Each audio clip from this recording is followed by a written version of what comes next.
Today, we're breaking down the 6 dumbest death cases ever recorded. From a woman who literally drowned her own brain from the inside for a glow-up to a music video shoot that ended when a massive live industrial fan did something no one expected. It was August 12, 2017, in Tempe, Arizona. Outside, temperatures pushed past 105 degrees. Inside a second-floor apartment near campus, 5-gallon jugs sat on a folding table beside a bathroom scale and a handwritten chart titled, "Flush It All." The plan sounded simple and harmless. Earlier that year, Kelsey Marin, 24, had built a small following around extreme reset routines. She worked part-time at a juice bar and focused on bloating, skin clarity, and rapid weight shifts. She had no medical training and relied on online forums more than physicians. Money was tight, and attention mattered to her. Friends described her as competitive with trends. If someone promoted a 24-hour fast, she pushed longer. If a gallon of water was recommended, she doubled it. She preferred challenges that sounded simple and dramatic. That afternoon, she began what she called a 5-gallon flush. The goal was to drink 5 gallons of water in one day to prove the body could not be overhydrated. She insisted the kidneys could handle any amount of water if it was pure, ignoring basic medical limits on fluid processing. She weighed herself before starting and wrote the number down, planning to track changes. She had eaten very little that morning. By the second gallon, consumed over roughly the first hour, she complained of stomach sloshing but continued. She paced between the kitchen and bedroom to keep from vomiting. By the third gallon, she was urinating frequently and checking the scale, confused that her weight was increasing instead of dropping. Despite clear discomfort and visible symptoms, she continued because stopping would ruin the challenge. Her speech slowed slightly as the afternoon progressed. She looked flushed and unsteady but insisted she was fine. Around the 4th gallon, she developed a severe headache. She told her roommate her fingers felt numb. She vomited in the sink, rinsed her mouth, and returned with another jug. Her roommate later said she appeared pale and glassy-eyed. After consuming most of the 5th gallon, she stood up quickly to check the scale again. Her legs buckled, her right arm tightened against her body, and her jaw clenched. She fell backward, striking the back of her head on the edge of a dresser before landing on the carpet. Her body stiffened and began jerking in repeated convulsions. Her heels struck the floor in hard, rhythmic impacts. The seizure lasted over a minute. Foam gathered at her lips. Her breathing became irregular and shallow. When the convulsions slowed, she did not respond. Emergency services were called immediately. Paramedics arrived within minutes and found her unresponsive with weak pulses and abnormal breathing. Oxygen was administered, and she was transported to the hospital. During transport, she lost a pulse and stopped breathing. Resuscitation efforts continued in the emergency department, but were unsuccessful. She was pronounced dead shortly after arrival. The medical examiner reported critically low sodium levels in her blood, consistent with acute water intoxication. The autopsy found no fatal skull fracture or brain hemorrhage from the fall. The cause of death was acute water intoxication. Investigators confirmed 2 short videos had been recorded earlier that day documenting the start of the challenge and a mid-afternoon update. No recording captured the collapse itself. The manner of death was ruled accidental. In the weeks that followed, local health officials referenced the case in safety briefings about overhydration. Her roommate removed the handwritten weight chart from the wall. The scale remained in the corner of the bedroom.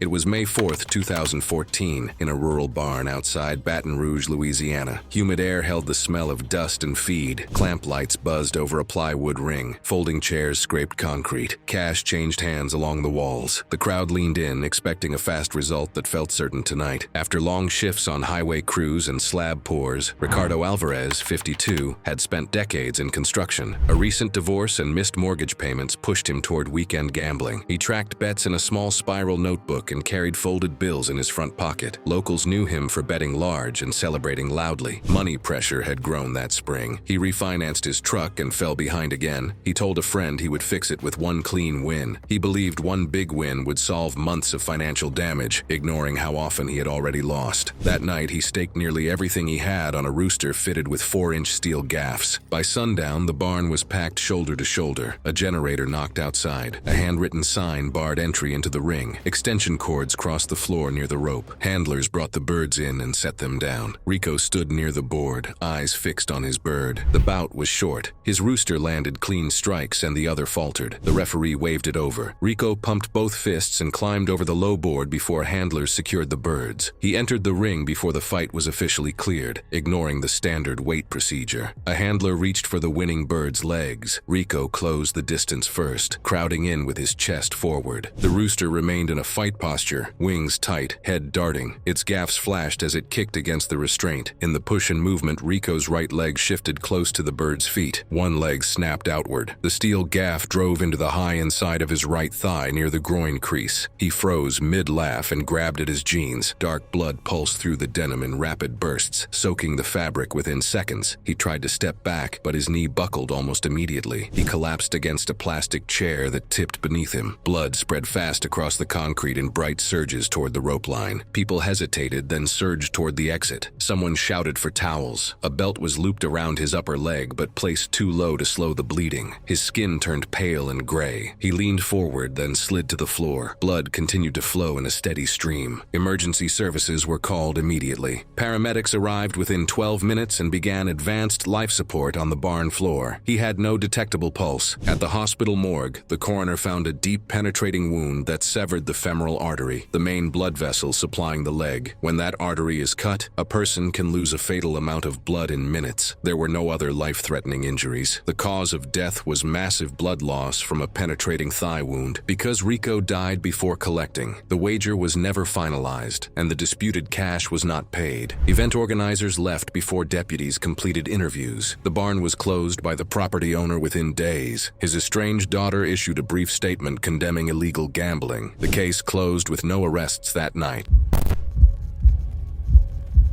It was September 3, 2016 in Key Largo, Florida. The water lay flat under the late sun, the reef marked by a few anchored boats. A small center console drifted near a limestone ledge in 40 feet. The plan looked routine. The risk sat in depth, current, and small equipment choices. Under clear water, Aaron Pike, 33, worked weekdays as an HVAC technician. He was used to heat, tight spaces, and solving problems without help. Spearfishing was his release. He tracked bottom times with a dive watch and chased bigger fish each season. He believed clean, simple gear reduced failure. He had recently replaced his old drop-style weight belt with a fixed friction buckle that required 2 hands to release. He said it felt secure and did not shift when he kicked hard. Friends urged him to dive with a partner. He knew the rule about diving with a partner. He chose to ignore it. That morning, he launched from a marina just after 10, checked tide tables, and ran to a known grouper reef. The target was a ledge that dropped to about 40 feet, deeper than he usually worked for long stretches. Inland storms had pushed a mild surge through the channel, and charter captains had warned about current lines forming near the cut. He set a dive flag and anchored up current. The danger was not the weather, but repeated breath-hold dives at depth, plus entanglement risk around rock and fish. He speared a large black grouper under a rocky shelf. The shaft lodged in stone. He surfaced, breathed, and dove again to free it. Witnesses on a nearby charter saw him repeat this cycle several times. Each surface interval was shortened, but he skipped full recovery breaths to save time. He rolled on his back once to breathe deeper, then dropped again without waiting long. On the last descent, he shifted the spear and the fish burst from the hole. The line snapped tight. From a distance, he angled upward and kicked hard toward the surface. Below, the line had looped around his right wrist and caught beneath the front edge of his weight belt. As he gained buoyancy, the line pulled tight against the belt and wrist, stalling his ascent. His kicks turned uneven. At roughly 10 feet below the surface, his body straightened and his arms drifted outward. The fish continued to fight, keeping tension on the line. He did not break the surface. Small bubbles trailed upward. The nearby charter altered course and closed the distance. Aaron floated face down, still tethered, waves lifting and lowering his shoulders. The fish tore free from the shaft, leaving slack in the line, but it remained caught beneath the belt. He did not move. The captain cut the line and rolled him over. Emergency services were called immediately by radio and phone. Marine deputies and fire rescue met the charter at the nearest marina. CPR CPR was continued during transfer and transport. He was pronounced dead shortly after arrival at a local hospital. The medical examiner listed the cause of death as drowning due to breath-hold blackout complicated by entanglement. The wrapped line and fixed belt prevented rapid ascent or ditching weight. There was no evidence of a heart attack, drugs, or an equipment defect beyond the configuration he chose. The incident report noted solo diving at depth, repeated short surface intervals, and a non-releasing belt as contributing factors. No foul play was suspected. His dive club revised its rules within weeks, requiring buddy pairs and quick-release weight systems for organized trips. At the Marina Bulletin Board, a printed safety notice replaced the spot where he had once posted catch photos.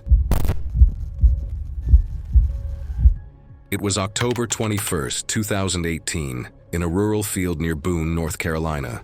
A 30-foot wooden effigy burned behind a rope line as dry wind pushed sparks across brittle grass. Music carried over the crackle of timber. People edged closer for warmth. The structure appeared steady, but interior braces were already weakening. Under the firelight, Tyler Boone, 24, stood near the rope. He worked for a landscaping company, handling heavy equipment and chainsaws without hesitation. He preferred physical jobs with visible results. That fall, his hours had been reduced, and friends noticed he drank more when stressed.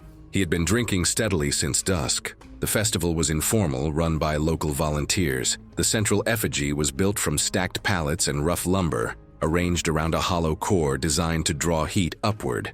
Earlier that afternoon, gust advisories warned of shifting winds up to 20 miles per hour. The rope perimeter was clearly marked, and he stepped over it. Fire extinguishers sat on a folding table nearby. As the burn intensified, flames cut through internal supports. Wind pushed the fire through the open center, creating a strong vertical draft. A volunteer motioned for people to step back. Some moved, others stayed close. Tyler stepped over the slack rope and walked along the base of the structure. The ground near the effigy was uneven, with shallow depressions and loose dirt. Charred boards were already falling inward, striking weakened braces. He backed up several steps, then ran toward the opening at the center. Volunteers were actively waving people back as he ran toward the opening. His shoulder collided with a brace that had been partially burned through. The brace was already burned deep at its center. When he struck it, the remaining wood split and gave way. The crossbeams above, already weakened by sustained heat, shifted under uneven load and collapsed seconds later. The upper section sagged and folded. Instead of passing through the opening, he dropped into the hollow interior as burning debris collapsed around him. The center had already burned down into a deep bed of coals and ash. Inside the core, temperatures were far higher than at the perimeter. The draft pulled flames upward in a column. Witnesses described his clothing igniting within seconds. Burning boards fell against his back and legs. A collapsing beam struck his side and pinned him against the base. Flames surrounded him. Witnesses saw his arms exposed as flames wrapped around him. He attempted to push up but slipped on burning debris. Those standing near the rope line backed away as sparks and embers lifted outward. The structure continued to settle inward, narrowing access to the center. Emergency services were called immediately. The first engine arrived within minutes and attacked the fire from upwind. Crews waited for unstable sections to fall before advancing a hose line and pulling apart remaining timbers. He was reached after most flames were knocked down and showed no signs of life. He was pronounced dead at the scene. The medical examiner ruled the cause of death to be thermal injuries and inhalation of superheated gases. Toxicology confirmed alcohol in his system at the time of death. Investigators concluded the collapse was caused by his impact on fire-weakened supports combined with wind-driven draft. The following year, organizers were required to install fixed barriers, hire a certified burn supervisor, and maintain charged hose lines during burns. The field was cleared within weeks. It was March 18, 2015 in Mojave, California. An abandoned aerospace wind tunnel sat behind torn fencing and drifting sand. Sodium lights from a neighboring facility cast a dull glow across the concrete mouth of the intake bay. The site looked dead from a distance, but low electrical systems remained active inside. Earlier that evening, Jenna Correa, 19, arrived with two friends. She was an aspiring music video performer trying to build a reel strong enough to land paid shoots. She worked part-time at a retail retail store and spent most of her savings on wardrobe pieces and rented lighting. She was disciplined in rehearsals and used to repeating takes until she got the movement right. Industrial sites were outside her experience. She had seen photos of the abandoned wind tunnel online years earlier. The massive circular intake grill, nearly 12 feet across, seemed dramatic and raw. She imagined wind pulling at her hair and clothing for a high-impact shot. She never considered which side of the structure she was standing on. The plan was simple: film a few takes against the fan housing and leave. They entered through a bent section of chain-link fence. There were no visible guards at that moment. Warning signs were posted at the gate, but they entered through a bent fence section instead. What they did not understand was that the tunnel was not fully inactive. A neighboring aerospace contractor still conducted periodic low-power system tests tied to shared electrical infrastructure. Auxiliary power lines ran through the tunnel building, and that evening a scheduled diagnostic cycle was initiated from an adjacent control facility. Inside the long concrete chamber, dust lay thick along the floor. A faint mechanical hum carried through the structure. The intake side of a wind tunnel draws air inward toward fan blades located deep inside the shaft. From the entrance, the blades were not visible. The heavy steel grill at the mouth appeared fixed and solid. They positioned themselves near the intake opening. Jenna stepped closer for the main take, standing about 3 feet from the grill. As the scheduled diagnostic cycle initiated, the fan assembly began rotating at low speed. At first, the airflow was subtle. Dust shifted across the floor toward the intake. The diagnostic cycle increased airflow gradually over several seconds. Loose fabric at her shoulders pulled forward. A lightweight scarf tightened suddenly against the steel lattice. She grabbed at it. The force pulled her upper body off balance. The fan accelerated further. Negative pressure intensified sharply. Her chest struck the grill hard. The impact drove air from her lungs. The suction pinned her torso tightly against the metal bars, restricting chest expansion. Sustained pressure across her upper body prevented her from drawing a full breath. She tried to brace her feet against the concrete floor, but the dust reduced traction. Air rushed past her face toward the tunnel interior, making inhalation difficult. Her arms strained against the steel grid as she attempted to push back. The pressure difference between the open air behind her and the intake ahead forced her chest inward against the bars. Her movements weakened quickly. A friend tried pulling her backward, but could not overcome the airflow. Emergency services were called immediately. The fan required several seconds to power down after a manual stop was triggered at a nearby control panel. By the time airflow ceased, she had collapsed beneath the intake. Responders arrived about 9 minutes after the call. She was unresponsive on the concrete floor, and resuscitation efforts at the scene failed. She was pronounced dead at the scene. The medical examiner ruled the cause of death to be blunt chest trauma and asphyxia. Several ribs were fractured from impact against the steel grill. Her lungs were severely bruised, and sustained pressure on her chest prevented breathing long enough to cause fatal oxygen loss. She never contacted the fan blades. The property owner was cited for inadequate power isolation and security. Fencing was replaced, warning signs added, and automated test procedures were revised to require site clearance before activation. It was November 2nd, 2013, in Newark, New Jersey. A freight yard split a working-class neighborhood under sodium orange lights. Mist from the Passaic River hung low over steel and gravel. 2 long freight trains blocked the marked crossing. The pedestrian overpass stood lit and empty. At the edge of the corridor, Marcus Hale, 27, finished a late warehouse shift loading pallets and sorting returns. He was steady and quiet, the kind of worker who covered extra hours without argument. He rented a small room nearby and walked to save bus fare. He kept his routine tight, cutting minutes wherever he could. Tired and behind on bills, he favored the gap between stopped cars instead of the stairs to the overpass. He had been warned about citations and close calls at the crossing, but dismissed them as manageable if timed correctly. He wore on-ear headphones with noise reduction and often looked down at his phone while walking. That night, a drizzle slicked the ballast and rails. 2 freight trains idled on adjacent tracks at the street crossing, blocking the legal path. Red signals held on one line. The adjacent commuter track remained active. Far up the corridor, headlights approached at timetable speed. The overpass was open and lit, but he chose the gap between cars instead. A cashier from a corner store nearby later told police she saw Marcus approach the crossing around 11:35 p.m., hood up, phone in hand. He stepped off the sidewalk and walked along the side of the freight cars, looking for a wider gap. He squeezed between two couplers and climbed down onto the ballast. The drizzle darkened his shoes and the steel underfoot. He paused, looked down at his screen, then continued along the rail toward the next opening. A distant crossing bell sounded, faint in the wind. The commuter train closed the distance quickly on the live track to his right. He did not turn his head. The rails began to hum under load. Witnesses waiting in cars at the blocked crossing later told police they saw him step over the near rail of the active track. He lifted his right foot high to clear a tie plate and leaned forward into his stride. The locomotive reached the crossing seconds later. The front of the engine struck his right hip and thigh, twisting his body sideways on impact. The impact knocked him off his feet and drove him down along the ballast. The engineer applied emergency braking immediately, but the distance was too short. He tumbled along the right-of-way as the lead car passed. His headphones broke apart on contact. His phone flew from his hand and landed face down near the ties. When the train stopped beyond the crossing, Marcus lay partly on the ballast near the fence. Blood marked the stones along the edge of the track. Crew radioed the strike at 11:38 p.m. Emergency services were called at once and arrived within minutes, but he had no pulse and no spontaneous breathing at the scene. The medical examiner ruled the cause of death as multiple blunt force injuries from a high-speed train impact, including fatal head trauma and internal bleeding. Toxicology was negative for alcohol and drugs. Witnesses confirmed he crossed between freight cars and stepped onto the active track while the overpass remained open. The transit authority later extended fencing and added larger warning signs. His employer introduced safety briefings and arranged late-hour shuttle access to the legal crossing. Thank you for watching. If you're ready to see more story, click here.